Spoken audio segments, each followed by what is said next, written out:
विकास और विरासत का एक अद्भुत समन्वय प्रधानमंत्री मोदी जी की पहचान है। मोदी जी के समय 7 एम्स से बढ़कर के आज संख्या 22 हो गई है। पहली बार देश ने विरासत का सम्मान भी सरकार के स्तर पर होते हुए देखा है।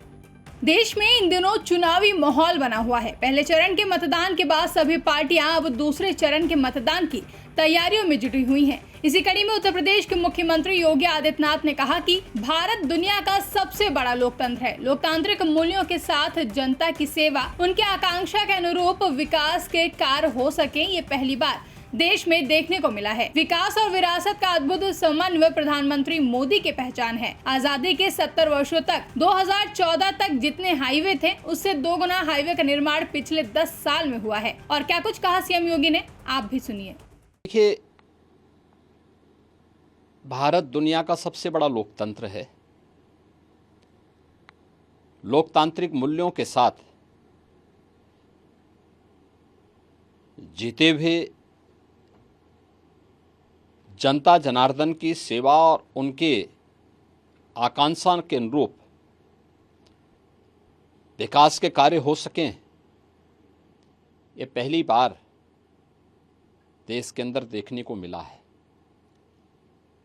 विकास और विरासत का एक अद्भुत समन्वय प्रधानमंत्री मोदी जी की पहचान है और इस दिशा में जो कार्य हुए हैं वो अद्भुत है।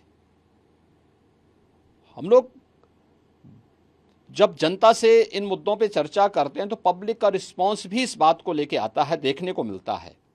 खासतौर पर जिन मुद्दों पर पब्लिक का बेहतर समर्थन मिल रहा है, एक इंफ्रास्ट्रक्चर का हाईवे लगभग दुगने हुए हैं। यानी देश के अंदर 70 वर्षों से अधिक समय तक जितने हाईवे थे, आज़ादी के पहले और आज़ादी के बाद 2014 तक, मात्र 10 वर्ष में उसके लगभग दोगुने हाईवे का निर्माण इस दौरान हुआ।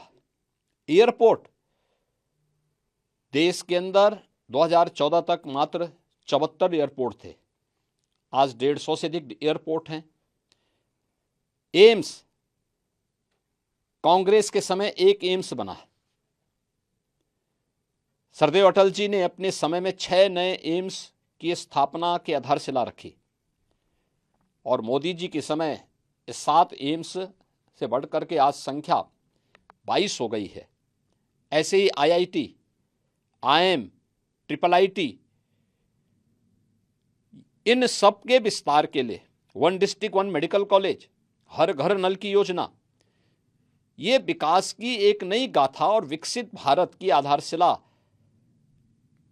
इसके माध्यम से देश के अंदर बनी है। तो पहली बार देश ने विरासत का सम्मान भी सरकार के स्तर पर होते हुए देखा है और ये अद्भुत है। आपने उसकी मिसाल देखी होगी, काशी में काशी विश्वनाथ धाम,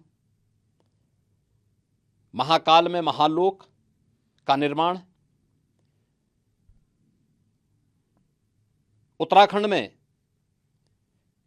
केदारपुरी में एक नए स्वरूप में आना, बद्रीनाथ धाम का पुनरुद्धार का कार्य, सोमनाथ मंदिर की सुंदरीकरण का कार्य और 500 वर्षों का इंतजार समाप्त करते हुए अयोध्या में प्रभु श्री रामलला का पुनः विराजमान हो जाना।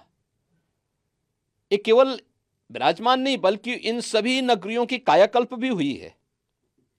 काशी में अगर आप देखेंगे, पहले 50 लोग एक साथ वहां पे बाबा विश्वनाथ जी का दर्शन नहीं कर पाते थे। आज 50,000 लोग एक साथ भी आ जाएं, कोई समस्या नहीं। अयोध्या में पहले 500 लोग अगर अयोध्या में आ जाएं तो बड़ा संकट खड़ा हो जाता था। आज 5 लाख लोग एक साथ आ जा रहे हैं, कहीं कोई समस्या नहीं। ऐसे ही अन्य आस्था से जुड़े हुए केंद्रों के बारे में भी एक नया स्वरूप हम सबको देखने को मिला है और विरासत और विकास का यह अद्भुत समन्वय अगर किसी एक महापुरुष के विजन और दृढ़ इच्छा शक्ति के कारण आज देश के अंदर देखने को मिला है, तो वह प्रधानमंत्री मोदी जी के नेतृत्व में संभव हो पाया है। पब्लिक इसको हाथों हाथ ले रही है। जनता जनार्दन इन मुद्दों को अपना पूरा समर्थन दे रही है, पूरा समर्थन दे रही है। और मेरा मानना है कि जनता जनार्दन का यह समर्थन प्रधानमंत्री मोदी जी के नेतृत्व में फिर से प्रचंड बहुमत की सरकार बनाने के लिए जनता के आशीर्वाद में बदलेगा। ब्यूरो रिपोर्ट, इंडिया पब्लिक खबर। फिलहाल के लिए इस खबर में बस इतना ही। देश और दुनिया की ऐसी ही तमाम बड़ी खबरों के लिए हमारे YouTube चैनल को सब्सक्राइब करें और बने रहें इंडिया पब्लिक खबर के साथ।